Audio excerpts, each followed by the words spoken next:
porque son unos necios. Y la verdad, yo estoy convencido de que el futuro es de los necios. Creo que somos necios entre otras cosas porque sabemos que tenemos razón en todo lo que planteamos. Si nosotros recordamos las cosas que planteamos en 2006, en 2005, en 2007, vamos a ver que en todo, desgraciadamente, tuvimos razón y que desgraciadamente muchas cosas hasta nos quedamos cortos. Estamos viviendo un periodo de verdadero horror en este país. La noticia del día de hoy de que encontraron 72 migrantes ejecutados en un rancho de Tamaulipas es verdaderamente espeluznante. Es una noticia que ya nos equipara, que nos regresa a los tiempos estos de barbarie. Solo se pueden equiparar con estas cosas tipo matanzas del Mozote o lo que pasó en Auschwitz en un momento dado. Son un verdadero horror y desgraciadamente se han convertido en noticias bastante comunes en nuestro país. Es decir, Calderón nos metió desde que llegó al gobierno en una guerra que él llama guerra contra la delincuencia, que ha sido una guerra realmente espeluznante, que lleva, según cifras oficiales, más de 28,000 muertos, ¿no? Más los que se acumulen esta semana, diría el clásico. Y el problema de fondo es que yo estoy convencido de que Calderón nos metió a yo estoy convencido de que las razones que nos da el gobierno para haber iniciado esta guerra realmente no tienen ni pies ni cabeza. El gobierno dice que en su propaganda oficial que esta guerra, que este combate al narcotráfico era para darle seguridad a los mexicanos. Y nosotros hemos visto que esta guerra básicamente ha sumido al país en una ola de inseguridad pública brutal, en una crisis de seguridad pública profunda que no vivíamos desde tiempos de la revolución. El gobierno dice que la guerra contra la droga, que la guerra contra la droga está hecha, entre otras cosas, para que la droga no llegue a nuestros hijos, y lo que hemos visto es que los índices de consumo de droga en México se dispararon desde que inició esta guerra contra la droga. Además, el propio Calderón, cuando sale a declarar públicamente, se contradice por lo menos a la propaganda oficial. En una entrevista que le hicieron en CNN, Calderón dijo, y lo cito textualmente, dijo: bueno, mi objetivo en esta guerra no es acabar con la droga ni disminuir el consumo, eso sería imposible. Entonces, bueno, ¿cuál es el objetivo? Dice, bueno, mi objetivo es instaurar en México el reino de la ley. Entonces, espérate, hay un problema. Porque sacar al ejército a las calles, militarizar hacia el país, es ilegal, es anticonstitucional. El ejército no debe actuar en labores de policía, porque el ejército no está hecho para investigar, ni siquiera para proteger a la población. El ejército está entrenado para atacar. Sacar al ejército a las calles es básicamente exponer a la ciudadanía a la violencia del ejército. Y lo que ha desatado, todos lo sabemos, es una guerra. Es una escalada guerrera con el narcotraficante, con los narcotraficantes, y cada vez se están armando más los cárteles del narco, ¿no? Y cada vez más tenemos casos de ciudadanos agarrados en fuego cruzado. Solamente en Juárez, ayer enterraron a un niño de 10 años, a un menor de edad, ¿no? Por culpa de estas cosas. Pero hay otros datos sobre el hecho es que el país se está narcotizando, la economía se ha narcotizado a pasos agigantados. El otro día, hace unas semanas, nos dieron un reporte binacional, lo dio un tal señor que se llama John T. Morton, que es un alto funcionario de aduanas y migración de Estados Unidos, y dio un reporte que, si lo analizas a la luz de lo que es la guerra contra las drogas, te vas a dar cuenta que te dice que esta guerra es totalmente absurda. El reporte dice, se llama Estudio Binacional de Bienes Ilícitos.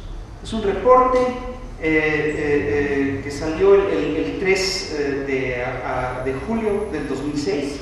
Es un reporte que dice que los cárteles meten por operaciones y para operaciones del narcotráfico narcotráfico meten a México cada año entre 19,000 y 29,000 millones de dólares, de los cuales el 90% es en efectivo. Y tú dices, bueno, ¿cuánto? Es decir, cuando llegan estas cifras, uno no tiene realmente cómo ubicarlas. Bueno, ¿cuánto es 19,000 millones de dólares? Lo tienes que poner como en Volkswagen o en casitas, ¿no? Es decir, pónganlo en casas, van a ver que es un montón de lana. Para que se den una idea, el ingreso total que tuvo México por concepto del petróleo, por concepto de ventas de petróleo en 2009, fue de 30,882 millones de dólares. De manera que 29, fíjense, 29, lo de la droga en el top sea 29,000, y son 30,000. Ahí le van dando, ¿no? Con el agravante de que para conseguir esos 30,000 millones de dólares, Petróleos Mexicanos tuvo que meter por lo menos 5,000 o 2,000 millones de dólares. Entonces, si hacemos cuentas, pues resulta mucho más rentable el negocio del narco. En sentido estricto, el ingreso por remesas en 2009, según el Banco de México, fue de 25,137 millones de dólares. Si esto es así, entonces el narco es la segunda gran fuente de divisas del país y sin lugar a dudas la más rentable. Y aquí el problema que se nos presenta es, bueno, ¿y por qué no supervisan y por qué no revisan el lavado de dinero? Les voy a decir por qué. El 90% de esa lana llega en efectivo.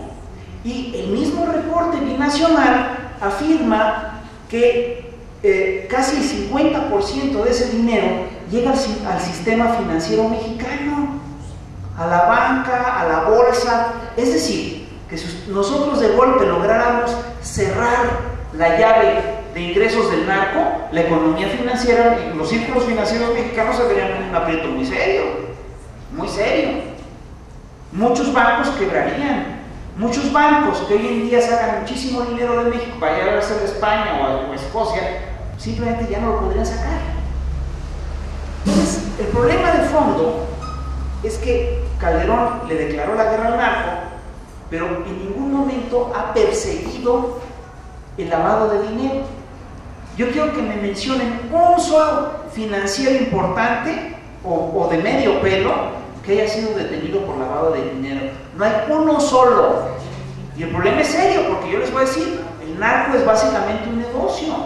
Es un negocio sangriento, es un negocio violento, pero es un negocio.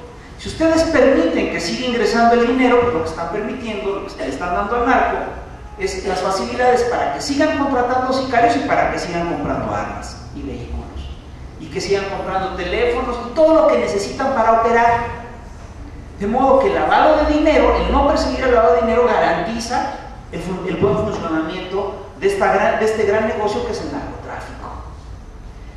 El problema que hay además es que el gobierno dice, no, pero estamos haciendo un combate de a de veras, porque, bueno, combate de veras, no puedes hacer un combate de veras si no persigues ni las redes de lavado de dinero ni las redes de protección política, porque hasta ahorita los únicos funcionarios que han sido detenidos por supuestos vínculos con el narco fueron los 27 funcionarios que agarraron en Michoacán unas semanas antes de las elecciones para dar un golpe mediático contra la izquierda en esas elecciones.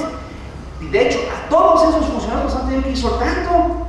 Los únicos que siguen en la cárcel son los que siguieron la lógica de, no, a mí yo quiero demostrar mi culpabilidad hasta el fondo. Y a esos se les está alargando el proceso. Todos los demás ya salieron. No hay realmente es decir, persecución a las redes de protección política del narco. Y el gobierno dice, bueno, pero en contraste, hemos detenido ya 74,000 narcotraficantes. Y la verdad es que la cifra suena como muy aparatosa, pareciera que han detenido a todo un ejército. Sin embargo, un estudio hecho por National Public Radio a partir de documentos oficiales de la PGR nos dice que de esos 74,000 detenidos por el narco, solo 3% han llegado a sentencia de juez y solo 2% han pisado la cárcel. Entonces, pues es una guerra. Es decir, la verdad es que al narco no le va tan mal en ese tipo de guerras y sigue funcionando muy bien. Claro, todo el mundo dice que el gobierno en esta guerra está teniendo un sesgo muy claro. y que el gobierno está favoreciendo a un cártel. A que ustedes no se imaginan cuál es, quién me lo podría decir. Como que ustedes están muy bien enterados, fíjate, mejor enterados que Los Pinos, porque Los Pinos ni saben que esto se está circulando. Es una voz pública, es un rumor público que el gobierno está protegiendo al cártel de Sinaloa. Y las cifras además parecen confirmar este dato. Miren, Edgardo Buscaglia hizo un reportaje también que salió en National Public Radio, en el que señala, a partir de la información de la PGR, que fíjense, Buscaglia dice, el 45% de la cocaína que se consume en Estados Unidos la trafica el cártel de Sinaloa. Sin embargo, según documentos oficiales, del total de los detenidos, solo 12% son del cártel de Sinaloa. Pero bueno, ahí hay un problema. Ahí hay claramente un sesgo sobre cómo se está combatiendo a los cárteles. Y estoy dando datos duros, no estoy dando ninguna información especulativa, es pura información que está como muy documentada. Y además, es decir, lo que explica este fenómeno es la posibilidad de militarizar al país. Y aquí lo que viene a cuento es lo siguiente: ¿ustedes creen que Calderón necesitaba militarizar al país? Yo creo que sí. Para mantenerse en el poder necesitaba militarizar al país. Un gobierno ilegítimo necesita decir, Calderón llegó incluso repudiado, con falta de legitimidad, incluso repudiado por vastos sectores de la población. Uno de los pocos mecanismos que tenía para mantenerse en el poder era militarizar a la nación, y eso es lo que procedió a hacer. La militarización sirve, entre otras cosas, para reprimir lo que se presenta y desaparecer disidentes, y eso también han hecho estos señores, sobre todo en el norte de la República. Sirve para proteger los intereses estratégicos de Estados Unidos, para preparar el terreno para el Plan Mérida, sirve para mantener controlada una población descontenta y maltratada, y por supuesto que sirve para mantener en la silla un señor como Felipe Calderón. Ahora bien, ¿ante qué estamos? Si lo que dice el gobierno no nos explica qué es lo que está pasando, ¿qué es lo que nos lo explica? Pues hay varias cosas que nos lo explican. Un primer dato es el hecho que, la posibilidad de que estemos ante una verdadera guerra de la droga, como la que le hizo Inglaterra a China en el siglo XIX. Porque esto es una guerra de la droga, con la pena. Ahora, ¿ustedes creen que esta guerra se puede... Y otra cosa hay que decir, el dinero que le llega a este país por parte del narco le ha resultado providencial al sistema financiero y al modelo económico, porque eso establece una burbuja económica, ¿no?, que le da una serie de asideros enormes económicos a este gobierno y al sistema financiero en general. Tú con 29 mil millones de dólares vuelves ficticia cualquier economía, y eso te permite obviamente profundizar todos los planes neoliberales, todas las privatizaciones, sin tener una gran afectación a otros niveles, porque simplemente están alteradas todas tus cifras. Eso me explica, por ejemplo, que de repente Castro haya estado tan tranquilo y tan contento cuando llegó la crisis financiera mundial, porque tenían un colchón que no era ni siquiera contabilizable. Ahí había un dinero que ellos no pueden utilizar, yo no creo que ellos lo manejen, pero es un dinero que llega al sistema financiero nacional y que estabiliza lo que sea. Ahora, ¿saben? Lo que sí he encontrado que nos podría explicar todo lo que está pasando en México son las nuevas estrategias militares del Pentágono. Y ahí es donde la cosa se pone más interesante. No puedo hacer una acusación directa, pero les voy a dar toda una serie de datos duros y ustedes van a sacar la conclusión. Ustedes me van a decir si estoy como Jaime Maussan